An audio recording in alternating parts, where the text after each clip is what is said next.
રાજકોટમાં 34 વર્ષથી ભારતીય સંસ્કૃતિને ઉજાગર કરતી અનોખી રીતે ઉજવાય છે ગરબી.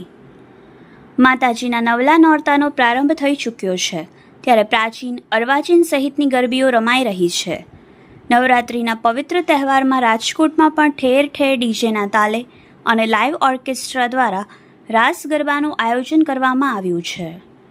પરંતુ રાજકોટના કોઠારિયા સોલવંટ વિસ્તારના નારાયણનગરમાં જય શક્તિ ગરબી મંડળ દ્વારા છેલ્લા 34 વર્ષથી અનોખી ગરબી રમવામાં આવે છે, જ્યાં હાર્મોનિયમ, બેન્જો, ઢોલ, તબલા તેમજ મંજીરાના તાલે માતાજીના ગરબા ગાઈને નવરાત્રિના પવિત્ર તહેવારની ઉજવણી કરવામાં આવે છે.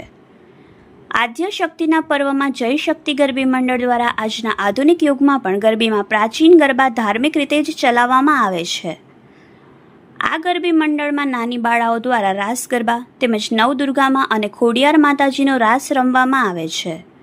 સાથે જ ગરબી મંડળના ભાઈઓ દ્વારા માતાજીના અનેક પાત્રો ભજવી માતાજીનો મહિમા વર્ણવવામાં આવે છે, તેમજ ધાર્મિક નાટકો પણ કરવામાં આવે છે. આ ગરબી મંડળમાં નાની બાળાઓને છેલ્લા દિવસે લાણી અને ઇનામ પણ આપવામાં આવે છે.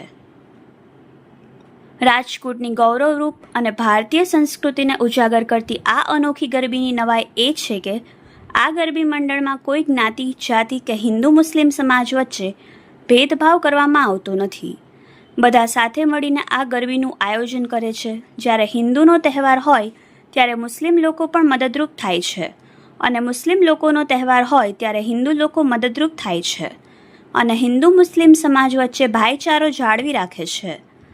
આ ગરબી મંડળમાં 34 વર્ષમાં કોઈ અણબનાવ નથી બન્યો. આ ગરબી મંડળમાં કાર્યકર્તાઓ અને મંડળના લોકો ખૂબ જ મહેનત કરે છે, અને નારાયણનગર વિસ્તારના બધા લોકો હળીમળીને નવરાત્રિ દરમિયાન ભારતીય સંસ્કૃતિને વેશભૂષામાં ધોરણો જાળવી રાખી ગરબી મંડળનું ભવ્ય આયોજન કરવામાં આવે છે. રિપોર્ટર પ્રવીણ મેર, યશવી ગુજરાત ન્યૂઝ, રાજકોટ. રામ આપી જય પંચના દેવ સર્વે દેવ. હવે અમારું ગરબી મંડળ એટલે કે નારાયણનગર વિસ્તારનું ગરબી મંડળ જય શક્તિ ગરબી મંડળ આજે મારા ખ્યાલ પ્રમાણે 34 વર્ષથી અમે ગરબી કરી રહ્યા છીએ. અમારી ગરબીમાં કોઈ નાત જાતનું કે કોઈ સાવકાર કે પૈસાવાળા એવો ભેદભાવ રાખતા નથી. અમે મોમેડિયનની છોકરીઓ આવે તોય પણ એમને રમાડી છે. કોઈ પણ કોમનો ભેદભાવ રાખતા નથી. બધાને બધી જ્ઞાતિ સરખી જ છે, અને અમે પણ જે મોમેડિયનના કે બીજી જ્ઞાતિના કાર્યક્રમ હોય એમાં અમારા જુવાનિયા પણ ભાગ લે છે.